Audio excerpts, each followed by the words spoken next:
Hai guys, kembali lagi di channel Butuh Film Gan bersama saya Wawan Jos. Kali ini kita akan bahas cerita singkat anime Rikei Gakoi Season 2 episode 10 dan 11. Tapi sebelum masuk ke ceritanya, kita mau ngingetin ke kalian, jangan lupa untuk klik subscribe dan like juga guys. Ayo sama-sama bantu channel ini supaya memberikan hiburan ke semua orang, oke? Yukimura sedang meneliti. Himuro pun datang dan dia pun mengatakan tidak bisa memberikan kepastian. Kemudian Yukimura cabut dan mengerjakan pekerjaan sambilannya sebagai guru les. Himuro menanyakan siswa yang diajar olehnya. Dia adalah perempuan yang kedul dan beleguk namun bisa berkembang jika diajari olehnya. Betapa kagetnya Himuro begitu tahu dia mengajar siswa SMA. Singkat waktu, si Bondon itu pulang ke rumah dan ditanyakan oleh babehnya karena pulang sampai malam. Si Bondon mengatakan kalau dia sedang ngajojing dengan temannya hingga pulang malam. Babehnya pun kecewa karena tetap beleguk meskipun sudah diajar les. Tanpa diduga, Yukimura mengajar les si Bondon tersebut. Dia juga mengatakan si Bondon termasuk kategori beleguk. Kemudian si Bondon mengerjakan tugas PR-nya. Yukimura pun sadar sampai-sampai dia pun bisa menuliskan rumus fisika tersebut. Dia pun juga ngeyel babehnya yang selalu menyalahkan dirinya. Namun Yukimura memintanya untuk berhenti mengatakan babehnya. Karena sebenarnya babehnya bisa membuat pencapaian revolusioner dari analisis deret waktu. Karena itu, dia mampu membuka ilmu baru di bidang statistik dan matematika. Yukimura sampai jatuh cinta karena pemikiran karya ilmiah yang kreatif tersebut. Ketika Yukimura memikirkan sesuatu hal yang penting, si Bondon yang glowing ceringnya itu pun terpikirkan kalau Yukimura sedang memikirkan masalah cinta. Akhirnya Yukimura pun cabut dari tempat les muridnya. Yukimura menemui Kagurano Sensei. Yukimura pun senang bisa membantu mengajar anaknya. Yukimura pun ditanya soal anaknya. Dia pun menjawab bisa mudah menyerap pelajaran. Namun babehnya mengatakan kalau nilainya rata-rata masih 30. Dianggap selevel antara SD sampai SMP. Sampai-sampai babehnya pun mengatakan begitu terkesan karena dia bisa hidup sampai detik ini. Penampilan glowing ceringenya pun terlihat seperti Bondon yang beleguk. Namun Yukimura membantahnya dan membahas efek Pygmalion. Itu adalah efek eksperimen yang dilakukan oleh Rosenthal dan bebenguknya pada tahun 1964. Mereka memberikan informasi palsu kepada guru dari beberapa sampel siswa tersebut. Anak yang memiliki potensi prestasi itu hasilnya meningkat. Perubahan interaksi mengajar dapat mempengaruhi cara mengajar siswa. Kemudian, diskriminasi Jane Elliot, di mana guru memberikan sentimen kepada siswa yang berbeda. Hasilnya, murid tersebut melakukan kenakalan. Tujuan diskriminasi itu agar siswa tersebut mengerti arti dari diskriminasi dan membuat nilai akademis mereka merosot jauh. Sampai-sampai Kagurano Sensei mengatakan, "Ngomong naon?" Yukimura pun menjelaskan sikap dan perkataan dirinya yang menghancurkan impian si Bondon tersebut. Singkat waktu, di kampus mengadakan festival tahunan. Kanade mempromosikan ruangan labnya dengan kostum Bondon. Sementara itu di lab, mereka membuka pameran pakaian cosplay.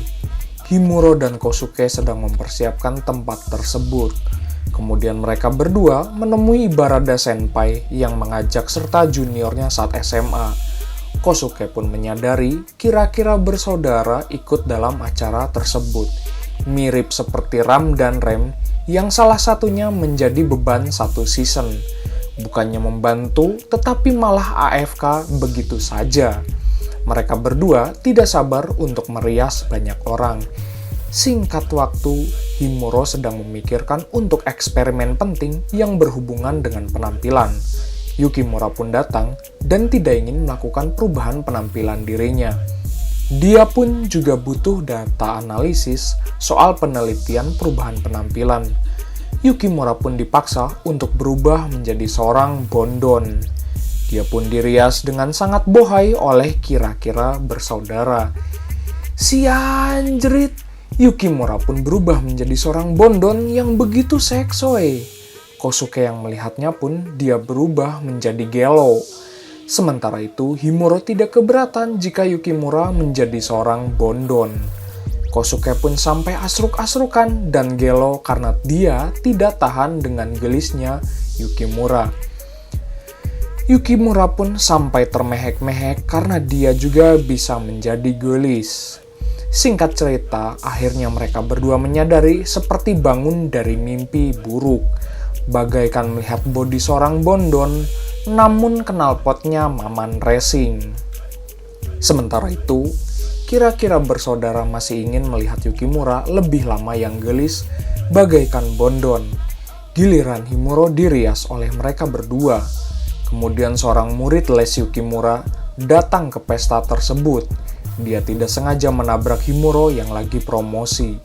Saat dia menanyakan lab markasnya Yukimura, Himuro mengatakan kalau dia adalah temannya. Si bondon itu merasa beruntung karena bisa menemui Yukimura. Kemudian, dia mengantarnya ke sebuah panggung. Ikeda Sensei sangat begitu tegang. Rupanya, orang itu memiliki kemampuan super Gundam Nyi Pelet. Dia mampu meledakkan batu berjarak 25 meter. Kemudian, si bondon mengajak Himuro pergi ke pameran Afrosdiak. Rupanya, stand tersebut dibuka oleh Fujiwara. Mereka menjual minuman berdemek yang berguna untuk mendirikan benda lepek menjadi benda keras yang kuat. Pikir aja sendiri. Sampai-sampai bisa adu gabrut 3 ronde yang lebih baik daripada 3 periode. Kemudian Himuro menyingkirkan si bondon itu agar tidak minum minuman berdemek buatannya. Kemudian si bondon tersebut merasa senang dengan festival di kampus. Dia juga berkesempatan untuk menjajal Jazz Lab dan menelepon Yukimura. Si bondon itu juga ingin masuk ke Universitas Saitama. Kanade yang pundung akibat ucapan Yukimura yang menganggapnya sebagai manusia kosong. Kanade lalu dihampiri oleh kabogohnya. Kemudian Kanade mengajaknya untuk pergi berjalan-jalan di festival kampusnya. Di sisi lain, Floret memberikan data kepada Yukimura untuk penelitiannya. Sementara itu, Taniguchi sedang bobogohan dengan kabogohnya. Kabogohnya pun melihat ada 3 orang pria hidung kecombrang. Sampai-sampai dia pun riweuh jika 3 orang itu mendekati dirinya, sementara Taniguchi sedang membeli sosis duruk. Sementara itu, Arika melihat keributan antara mereka berdua dan menjadi inspirasi untuk manga buatannya. Kemudian, Arika datang ke ruang lab cosplay. Dia melihat Kosuke yang menggunakan penampilan sangat rapi dan ingin menikahi Aika suatu saat nanti. Dia pun diajak untuk menggunakan pakaian cosplay oleh kira-kira bersaudara. Tapi sebelum itu, Arika harus mengisi survei siapa yang tercantik menggunakan pakaian cosplay tersebut.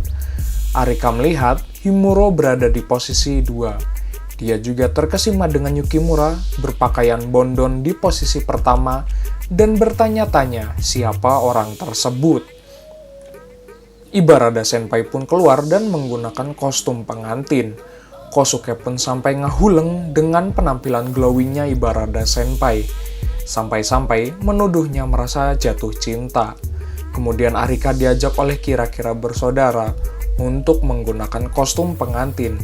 Setelah itu dia mengajak untuk ke tempat pelaminan.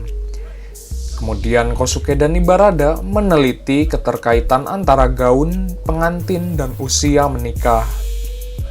Namun setelah beberapa korelasi antara gaun pengantin dan menikah itu tidak berhubungan satu sama lain, untungnya Arika pun merasa aman. Dia pun merasanya redet hati karena Ibarada masih saja menyindirnya yang jomblo sampai karatan. Kemudian Arika meminta hari yang indah baginya untuk menikah dengan Kosuke. Namun Kosuke menolaknya dan lari ngabret edan. Setelah itu Ibarada mendatanginya. Dia mengatakan kalau saat ini nyeri tuur karena terlalu berat memakai gaun pengantin. Ada seorang bocil Windah Basudara yang sangat suka dengan kostum pengantin mereka berdua. Kemudian Ibarada memberikan informasi kepada bocil itu soal persiapan pernikahan, termasuk kostumnya yang melar supaya knalpotnya semakin ember. Singkat waktu, Kosuke dan Ibarada melakukan seremonial pernikahan dengan kostumnya. Padahal Kosuke menolak dan hanya ingin menikah dengan waifu 2 dimensi saja. Setelah itu, Ibarada masih saja ngeluh karena nyeri tuur dan gak bisa balik ke lab lagi. Selama ini Ibarada selalu memaksa dirinya dan meminta mengantarkannya. Arika yang melihatnya, dia mendorong Ibarada sampai beradu jigong dengan Kosuke. Pepatah mengatakan, berjigong-jigong dahulu, nantinya adu gabrut. Setelah tidak sengaja beradu jigong, Ibarada berjalan ke sisi kampus, merasa bibirnya hasem akibat jigong Kosuke. Singkat waktu, Ikeda Sensei sedang pesta abok-abokan cap topi sengklek dengan dosen lainnya. Sementara itu, Himuro melihat Kanade yang sedang bobogohan melintas di depannya. Kanade diajak kabogohnya untuk ikut pada festival di kampusnya nanti. Kemudian, Yukimura mendatangi dirinya dan selalu memaksakan kehendaknya. Namun setelah membeli minuman berdemek, kabogohnya menjaga Kanade dari serangan predator gabrut. Dia pun mengajak pergi Kanade dan menganggap Yukimura adalah orang lain. Yukimura yang mengejarnya malah labuh ti serele. Kanade pun jadi merasa bersalah karena menganggap Yukimura itu orang lain. Himuro lalu datang menghampirinya dan memintanya melepaskan Kanade sementara waktu. Di sisi lain, Kanade bersama kabogohnya dan mengajaknya untuk pacaran. Karena pikiran mumet, Kanade malah mengucapkan kata maaf. Kabogohnya pun menganggap Kanade malah menolak ajakannya. Anyway, cukup segini pembahasan ceritanya. Sampai jumpa di video berikutnya. Bye-bye.